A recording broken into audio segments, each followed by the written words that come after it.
The second key way to get a raise is to eliminate your debt because of how much money you're putting and paying towards interest. And so who can relate to this picture here? It's a visual of what debt looks like in our lives for many, many people. I'm also, I do financial counseling, and I have clients now that, I mean, they make a lot of money. One's a doctor, and they have tons of credit cards and other loans, and they have like $175,000 in credit card debt. And he makes a lot of money. So it doesn't necessarily matter how much you earn. It more matters how much you choose to save and how you choose to spend. And so you want to build wealth, you want to spend less than you earn, pay yourself first into savings and put that aside. And if you do that, then you don't have to have this giant debt monster after you all the time.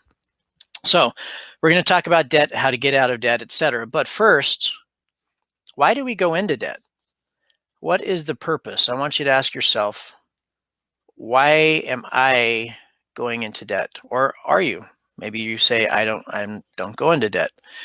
And for the reasons that you're going into debt, are they because these are needs, or are you going after wants? And so you got the person up here, I want it now. She wants the Oompa Loompa now from Charlie and the Chocolate Factory. Maybe we want our Starbucks coffee every morning. We want that awesome new car. We need the brand new iPhone 11. We need to go out to eat all the time or to go to movies. These are all wants, not needs.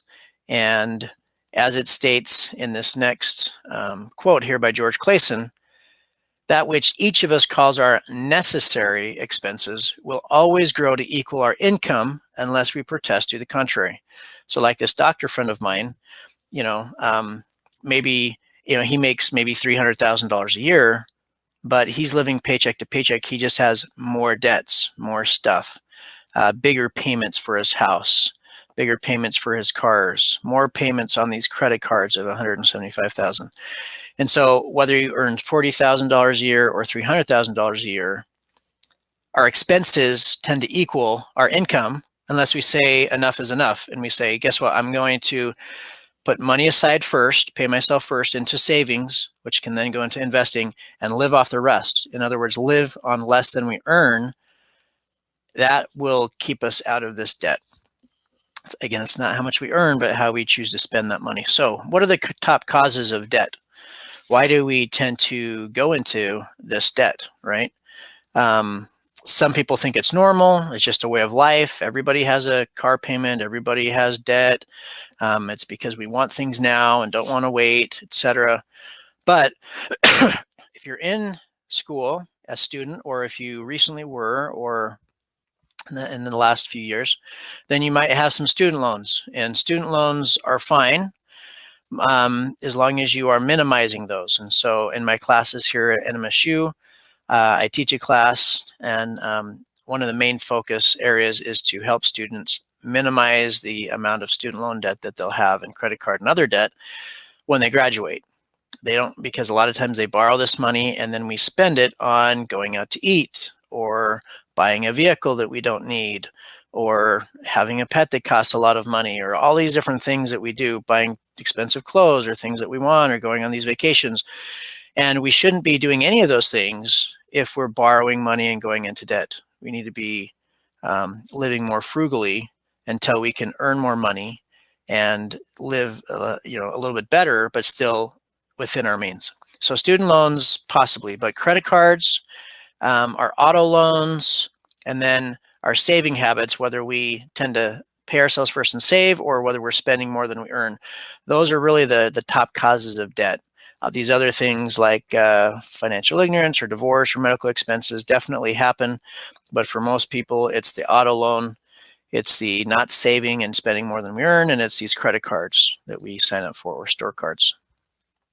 So let's talk about a little bit more about how we kind of spend or waste our money, and then how we can get out of this debt.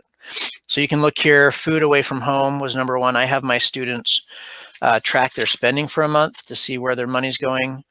And for one of them, they spend almost as much as my whole family of 7 on food because they're going out to eat all the time. And so they're eating their way into student loan debt by borrowing all this money and then going and eating out all the time. And so if you tend to eat out a lot and want to decrease how much you're spending on going out to eat, or decrease how much you're spending so that you can have less debt, then that's one of them that you should focus on.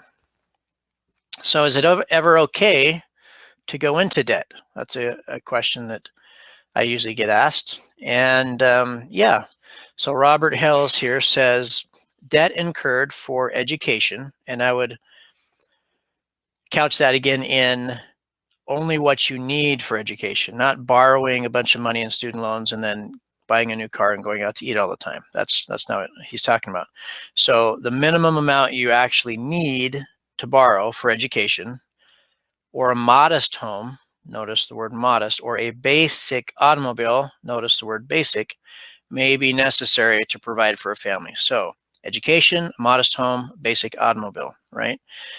Doesn't say anything about a bunch of expensive clothes or vacations or our lifestyle or brand new cell phones and things like that. And I agree with what he's saying here. So we need to really decide, why are we in debt? And if we're in debt and it's a way of life and everybody's in debt, what's the big deal? Why do we even care? So